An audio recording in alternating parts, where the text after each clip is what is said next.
Энэ оюун эрдэнэ засгийн газрын хувьд ямар муухай шийдвэр гарсан бэ гэхээр төмөр зам уршаа нүүрсэж байгаа төмөр зам маань өөрөө тавигдсан.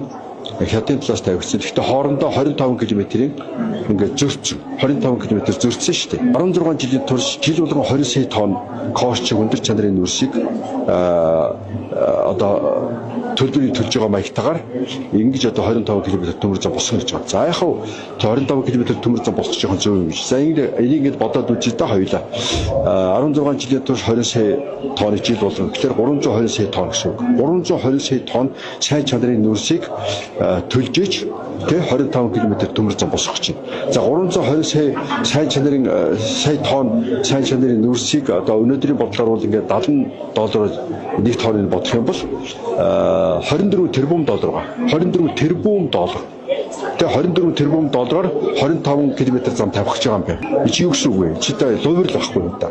Маш сэжигтэй. Ийм одоо байж болохгүй шүү дээ. За газар дээр тавьж байгаа хамгийн үнэтэй төмөр зам бол $10 сая шийсэн.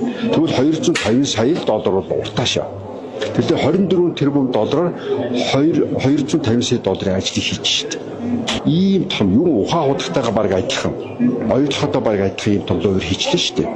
Тэгэхээр энэ одоо юу вэ гэдгийг л одоо үзэх хэрэгтэй. За 23 тэрбум долларыг одоо хэн авах гээд байгаа юм? Тэр хятадын компани биш баг. Хятадын компани зөвхөн нэрийг л ашиглаж байгаа баг. Тэгвэл хэн энэ ашиглахлаа хэдэн тэрбум доллар ашиглахлаа энэ 24 тэрбум доллар дотор сургуулчих ба. Энийг одоо судлах хэрэгтэй.